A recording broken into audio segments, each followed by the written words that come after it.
We've had a lot of gales in the last few days, and gales create loads of jobs for gardeners. One of the most obvious jobs straight away that you see is debris blowing around, usually in the form of pots. So just look around methodically, collecting all the pots and stacking them up, and then wherever they were isn't a safe place from wind. So when you've collected all the pots and stacked them up, then put them somewhere else where they're not going to create the same problem again when there's another gale. Another problem is, for me anyway, is the canes marking my Jerusalem artichokes, because I like to dig them when they're ready, marking where they are. Some of them have blown over, but enough of them have remained to show me where the rows are, and I don't want to put them back in the ground again because I don't want to stab any of the artichokes into the ground. So I'll tidy away anything like that and put it somewhere else. Then I'll check things like all my shrubs and trees and make sure they haven't been damaged, or any climbing plants pulled off fences. And if that has happened, I'll have to deal with them. Of course, I always think it's better to have a nice hedge that is a good wind-resistant plant, and something that creates a solid screen. I always think that's much better than having a fence, because particularly the fences they sell in garden centres and DIY shops, which are these really flimsy things that just aren't designed for wind at all. If you're going to have a fence, at least have a decent one. Like this one this neighbours put up is really strong, and that won't blow down. It's worth investing in a proper strong fence if you want to have a fence, but I'll always prefer a hedge. The best hedge if you've got an acid soil is camellia, because it's a solid screen and it flowers for a long time every year. This one's flowering really early this year. There's quite a few flowers starting on this one, but it's usually flowers in March. Camellias are very wind resistant as well, and they very rarely blow over, and they recover really well from heavy pruning. So they're very good. They're just a solid screen of green that has these big flowers right in the middle of the winter in this case, but usually in the spring. It's always worth considering preventative measures for future gales, and living windbreaks are the best one. There's loads of these sturdy shrubby trees that survive very well against strong winds.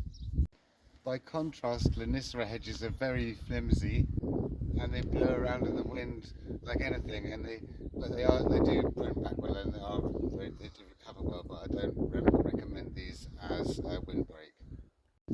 Holly's a good one. One job that's more associated with rain, but we did have that as well, is like landslides and bank collapses, like here.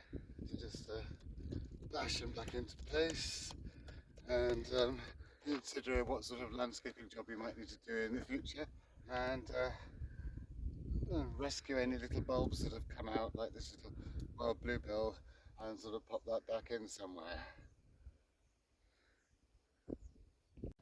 A very important job after gales is to check any trees and tall shrubs that you've got and make sure that they're not damaged. So I'll have a look at these trees here. That one seems okay.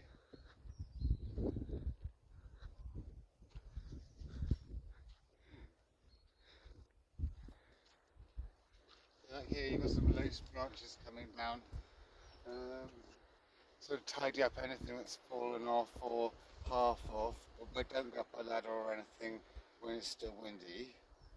And really, these trees are okay, thankfully, but if trees are broken, then let's see. So like if you've got, sometimes when the branch breaks, the split goes down the stem, and you want to sort of cut it below that, and cut any sort of damaged branches off like that. But one preventative measure is that if the trees are getting quite gangly and leggy, or if there's too many branches, it's good to give trees a little bit of a thinning out, a little bit of a prune now and again, certainly taking off dead branches or weak branches, and these are the bits that blow off in the gales, and by doing that you're saving this from happening. But also pollarding, if a tree's like in a bit of a risky place, pollarding a tree, so cutting it back to kind of big, quite tall, but still to kind of big branches, so it grows from those and keep cutting it back to that height. That's quite a preventative measure if a tree's growing really close to a house. Yeah, this type of thing, just check there's no dangerous branches that are half twisted off or any nasty cracks or anything, and just trim them back to below, right below the crack, and then they'll recover and be fine. There's all the trees seem to be fine here. Make sure any debris hasn't blown in from any neighbours' gardens as well, because that often happens a lot. Make sure none of your washing has blown into a neighbour's garden. That happens sometimes. Yeah, just make sure there's no structural damage to anything from anything that's fallen down, or climbing plants. Sometimes they just rip off their moorings and they need to be redone again, and sometimes they need to be cut back a bit. But if anything does need to be cut back, at least it's the winter, it's the right time to do it.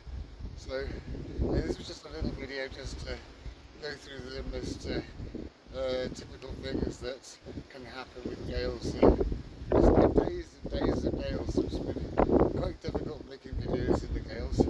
But yeah, I think that's about everything. So I hope you liked this video. If you did, please like and subscribe. And if you press the little bell that's down there somewhere, you can see all my other videos. And I shall see you next time.